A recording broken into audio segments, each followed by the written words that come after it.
you guys, welcome back to my channel. My name is Heather and today we are doing a book discussion on Strange the Dreamer by Laini Taylor. Now, this video isn't going to be a strict review of this book. It's more going to be a spoilery discussion on this book because I didn't want to pressure myself into having a formulaic, structured review style. Not that any of my reviews are structured that deeply anyways, but I just wanted to sit down, put on some makeup, and talk about this book. So this video is going to be spoilery, so if you have not read Strange the Dreamer, I highly suggest clicking off of this video. Unless you don't mind spoilers, then feel free and continue watching and watch me turn into a blabbering mess because I just finished this book yesterday and it did things to me. So this is where I am right now. So Strange the Dreamer is interesting because it's very much an unconventional story in the way it's written and in the way it's structured. I described this book as more of a painting that tells a story rather than a traditional story that, say, has very aesthetically pleasing writing or lush imagery. The way in which Laini Taylor focuses more on painting this picture and focusing more on feelings and dreams is more prominent than a plot or characters or any really thing that you would consider of substance for a book. I can't even say that this book is character driven because I don't think it's even character driven. I really think it's emotion driven, if that even makes sense. That's why I'm not paying much attention to having this structured review because I feel like all of the things I'm going to use to describe this book aren't really going to be grounded much in reality because this book isn't grounded in reality. So it fits. I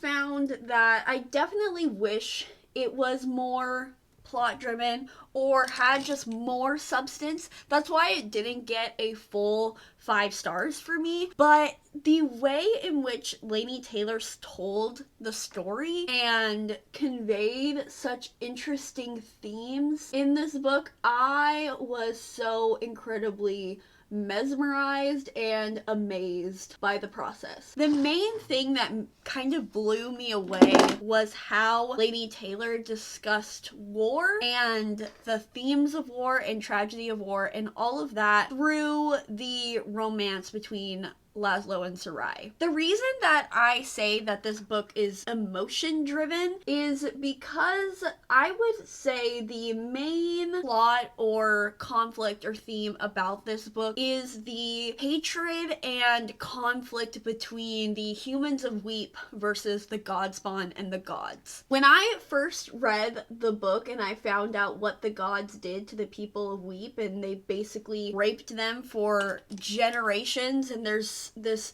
deep-setted generational trauma amongst the people of Weep, I did not think I was going to feel sympathy for the Godspawn in any way. I didn't think I was going to be able to feel sympathy for Minya because she's mainly the one that is really carrying on that hatred because she's the only one that remembers it, of course. But then, of course, I learned that Errol Fane and the people of Weep killed 30 babies. Did you have to kill babies? I mean, I don't like children that much, but that's a bit extreme, you know? So it's clear that both sides did horrible and atrocious things. And just the way in which the theme of hatred and like the emotion of hatred and generational trauma is discussed in this book was so incredible. There is a point in which Sarai is talking to Laszlo when he first discovers what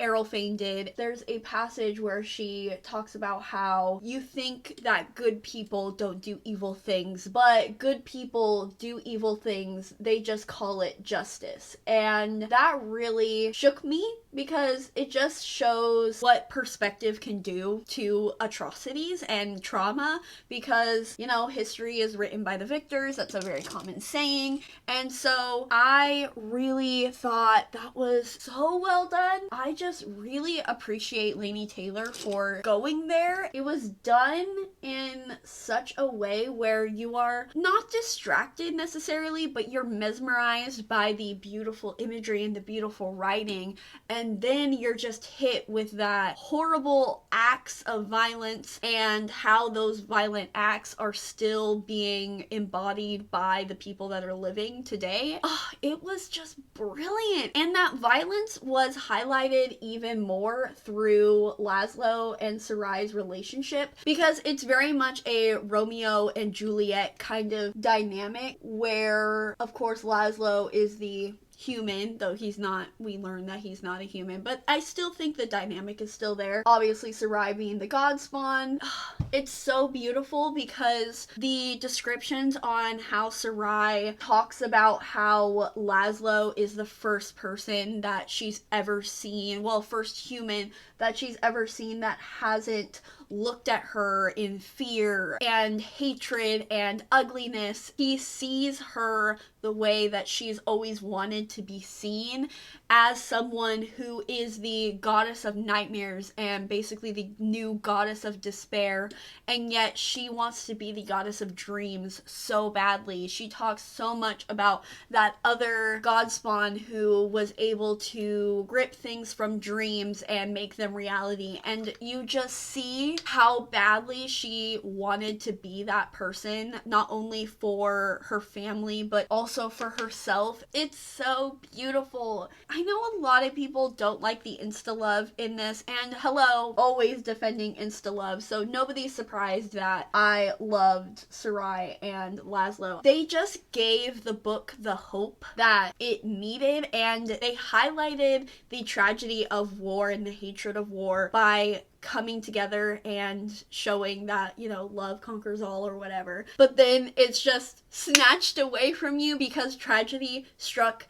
yet again. It shows that it's not that easy, and war is still very bloody and kills people, and it kills my baby Sarai, and I just, wow, this book. I also really love that Laszlo is, of course, Godspawn himself, but because he just cannot conceive of any evil thought, he doesn't have any evil bone in his body or any anger whatsoever. It's again constantly referenced that anger doesn't fit him. It only shows anger twice. Once when Thaon comes into his room after interrupting his dream, and like he was about to get it on, so yeah, I would be mad too, bro. Like, I feel you.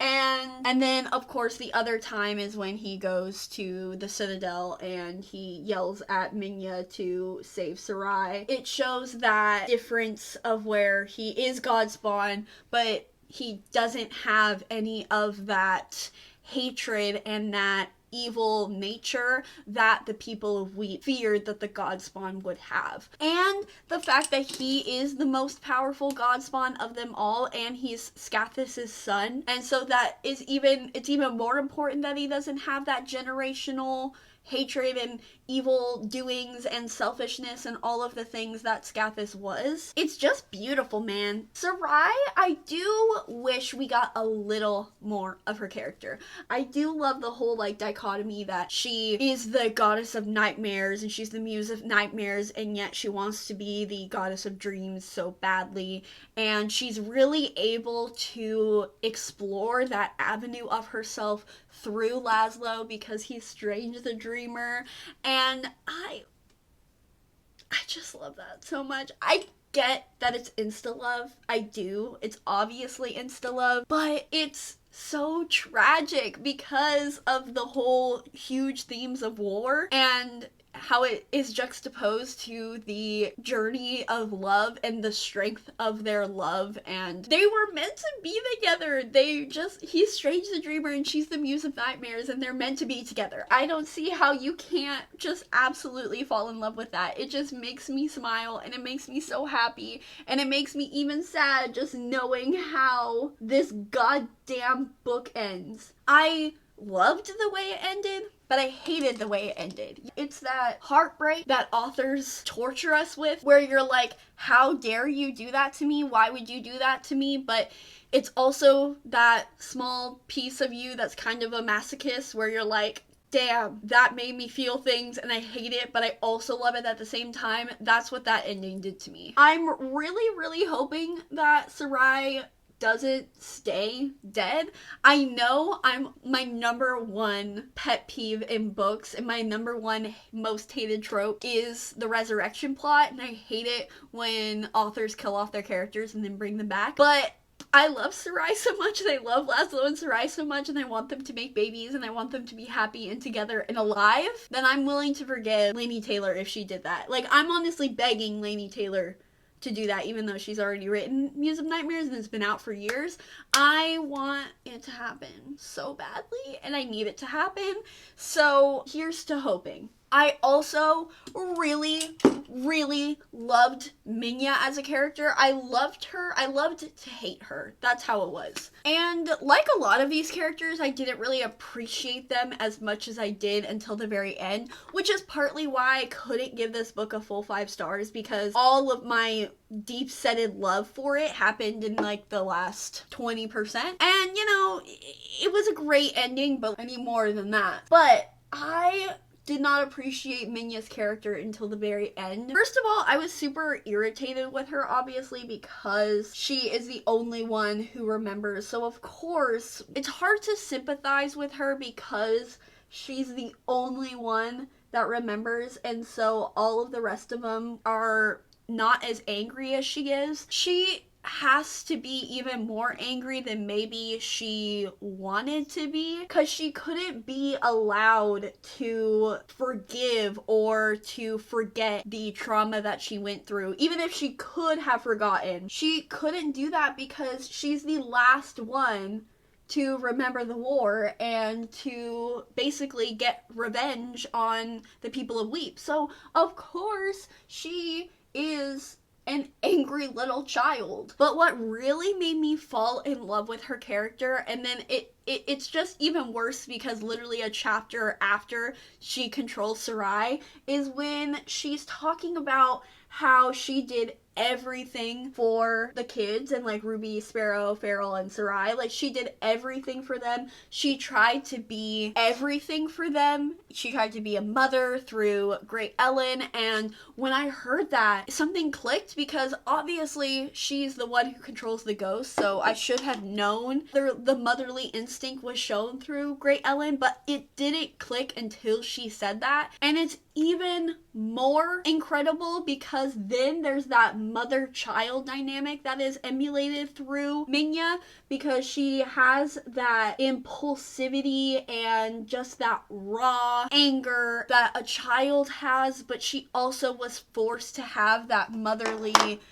instinct through the Great Ellen, I believe. Is that her name? Great Ellen? Ellen? I don't remember. I am so amazed by the amount of symbolism in this book through these characters. It blows my mind. The messages and the themes are what really gives this book so much life and energy, and it's so amazing. I also just adored Errol Fane as a character. I thought he was so fascinating. I loved the leadership quality of him and the fact that he is scared of his dreams, partly because of Sarai, but also partly because he still has never forgave himself for what he did. The moment, because he couldn't cry, but the moment that he just bursted out into sobs, like uncontrollable sobs, when he saw Sarai,